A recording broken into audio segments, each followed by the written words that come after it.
So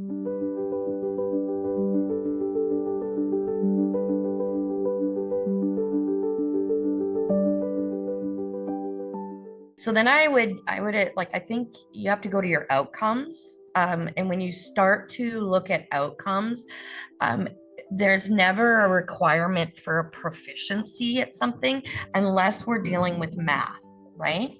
So at the beginning of the year, we now have new assessments that we give our students, and it'll give us a grade level placement of where students are at.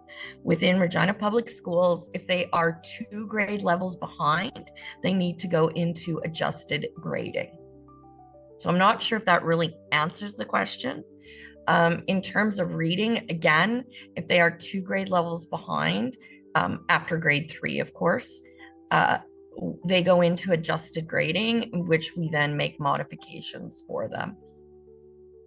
I don't know if that answers the question or not, but I'm not, like, when you're speaking of proficiency, like I need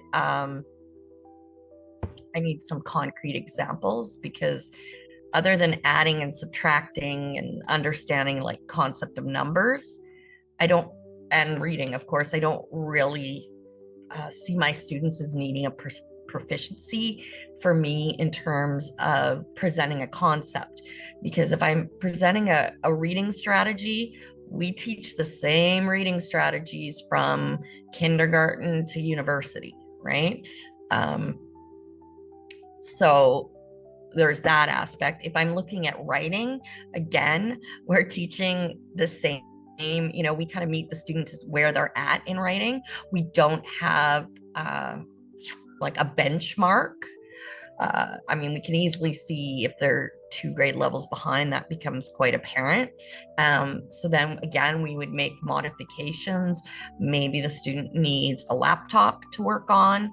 Um, Prior knowledge wouldn't be important in social studies or science, because again, we're looking at exploring concepts, not really applying them quite yet in terms of a traditional sense of teaching information. You'd have to define assessment, right? When you just do a general term without it connected to the curriculum, that's really vague, right? Because if you're looking at science, it says explore, analyze, right? So I'm not doing per se an assessment on that. So for example, right now I'm teaching in a grade 6-7 class, and we're looking at the outcomes for flight. Okay. So our inquiry question is, how do things fly, right? Like, how does this happen?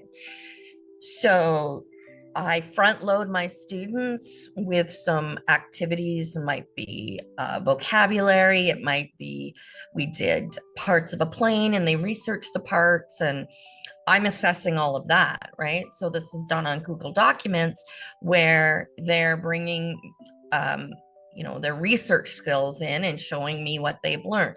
Now we're in stations. So I have 19 stations set up where they're exploring the aspects of flight, drag, lift, gravity, turbulence, speed, streamline. So they have different activities where they're doing little experiments. So they have their lab sheet where they record what they've done, and then they do a scientific reflection, which would be similar to a conclusion that you would write in high school or university. What have you learned? Where they're then applying that scientific knowledge, right? And so I have a rubric. When they hand in their write-up, I'm looking for how they answered the questions. Have they drawn detailed diagrams? Have they labeled their diagrams? In the reflection, are they able to explain, now that I've played with the paper airplanes, I understand what lift is because of this. I understand what drag is because of that.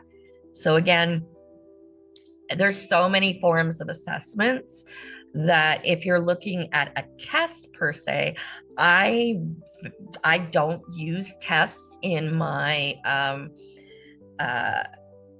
what I call inquiry, which is career ed, science, social, arts ed, health. I don't use a test base because we're not looking at filling them with knowledge. We're looking at critical thinking skills and application skills, which can't really be assessed by a test, right? And I don't know if you guys are familiar with, now we're looking at a three-pronged approach to assessment where some will be quantitative and some will be qualitative. So I might just sit in on a discussion and then give them a mark based on what their contribution was. And I have no quantitative evaluation for that.